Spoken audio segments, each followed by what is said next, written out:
hold on. Winston, please speak on that. It can, but it doesn't have to. Please speak that piece. Go ahead. Yeah, I mean, it's just I know a lot of people. I have an uncle that's Muslim and his wife is Baptist. I have another aunt that's and her husband isn't. Like he refused to convert, and that was a huge scandal because they're not supposed to even be with people who aren't of the same faith. But they were so connected that she made that sacrifice. Now you cannot have compromise must exist in a relationship, but just because it exists doesn't mean you have to always concede. You know what I mean? Sometimes you have to allow that person, put the compromise on the table, and you give your equal an opportunity to choose whether or not they can. And what you do, or at least what I do inside of my marriage of 13 years, is that I put it on the table, and if she can't completely commit to it, she lets me know how far she can meet me. And then I have to, because it's what I want, fill in the rest. That's how you complete the 100. Yeah. Okay. It ain't always 50-50. And we talk about being naive. Anybody who's in a relationship thinking it always has to be 50-50 is setting themselves up for being perpetually irritated. And Exactly. It's a failure. Exactly. I can agree. I can agree with that too. There are some days you're not going to be able to give a 50, let alone 100. Some days you're just existing. And that's when you need to have a strong partner who can carry you through. And then on the flip side, there are going to be days it's your turn to carry through. Yeah, you got to be each other's crutches at all times. You have to be each other's crutches. I mean, if you don't know how to do that, then you're gonna fail. If you don't know how to be your partner's support system, then you're not gonna have a partner. Right. I think that's why when people get together, they have to be a complete person themselves. 100. If you're not a complete person yourself, emotionally, spiritually, and physically, you can't give half of yourself to somebody else. Because if you're only half a person and you give away that half, that leaves you with nothing.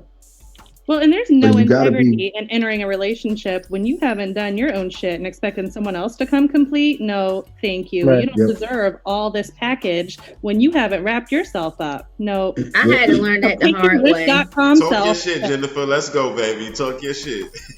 No, seriously, though. I mean, that's not a compromise I'm willing to make. You know, I work hard on myself in all areas and bring myself, the best of myself, to everything I do. I'm not going to get a wish.com kind of dude in my life. No, thank you. Wish is so foul. Wish is so fuck out my face with that. Thank you. They're terrible. There you go, Jennifer. I agree. Go. I love you. I'm not naming names or anything. No, I know. No. You need to bring your complete self. But I'm not going to ask also for anything that I'm not willing to bring to the table either. So I think that's unfair. Exactly. I feel because you know how we got some people that get pissed off at a person because they can't afford to pay for something that person themselves can't afford to pay for. It's like you can't get mad at me for not wanting to spend, $20,000 on the car when you can't afford $20,000 for a car. Like that's not my fault. Right. That's agreeable. Well, what was it? The one thing I was going to say, like kind of speaking on what James... What the fuck is she talking about? Better catch a lift. What is she talking about? Right. People do it. My fault. Go ahead. I'm just having fun. What was it? Basically, what I was going to say is I had an issue of like compromise. Obviously you have issues of compromise no matter who you're with. My ex-wife, and then obviously, my current girl. So the issue my ex-wife and I had is, I kind of told you the story before. My ex-wife was into all kinds of freaky, fun shit, like in the beginning, and then all of a sudden, like she lost her brother. She lost her father, and then she, was diagnosed for cancer. This was all within like the span of a year. And when I say she found your girl don't be listening to the show, Thelonious, because you do talk about a lot of old shit that your freaky ex-wife used to do, my nigga. No, what is it? Oh man, I'm basically just telling you the experience. Go ahead. Like literally, she set up and she decided to go all the way into her Catholicism and becoming a full-on Catholic, and that's not what and it's one thing if like I meet you in the relationship and I accept that when I first meet you and I say, okay, well, you know what, this is what I understand you are and I'm willing to be that. or I'm willing to like be okay with that, you know, with you. But when we meet and you're one way, and then all of a sudden you change or you become this way more like conservative kind of person minded, you know, in terms of religion, it just, you know, it just kind of shocked things. And I was like, holy crap. Like all of a sudden everything that we were doing before was like out the window.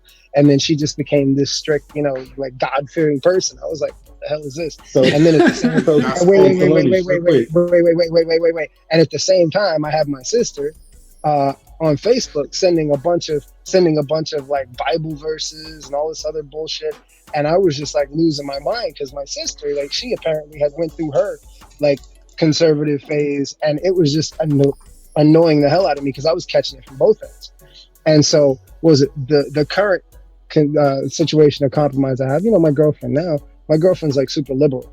You know, me, I'm a Republican, I'm conservative. I mean, but you know, the funny thing is, it's like, you know, we don't really fight about anything because I don't support this motherfucker in the White House right now, and neither does she. So, I mean, it's all right. I mean, we have our own views, but it's like, you know, we at least discussed that when we came in. I feel like if you're going to make a compromise, it kind of needs to be one that is that you're open about. You know what I mean? Like when you have those situations when it's kind of concealed or it's kind of sprung on you, you know, in the midst of the relationship, and you're already like deep inside, it's like, it's kind of unfair because it's like, I get it, people change, but when it's such a drastic change, it's like I'm either forced to like, you know, go along with it or, you know, kind of jump off the ship one way or the other.